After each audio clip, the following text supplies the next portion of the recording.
మధురాల కన్నా కమ్మా గుంటయంట లేక లేక నేను ఫోను చేస్తే నువ్వు హల్లో అన్నవంటే బెల్లం బువ్వ కన్నా తీయగుంటదంట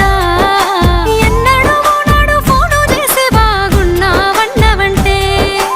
ఏడాది ఎండల్లో ఉంటేనై మోస్తున్న నా బతుకు కష్టాలని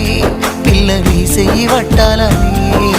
నల్లని సీకట్లో ఒకదాన్నే కూసున్న దిక్కులేని పచ్చినయ్యి బావ నువ్వెప్పుడొస్తావని ఏళ్ళైపోతుండే పిల్ల ఎన్నెలొచ్చింది మన బతుకులా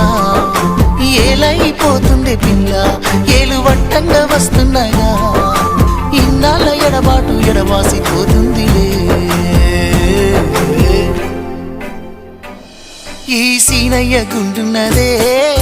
సినదారా నీ కోసము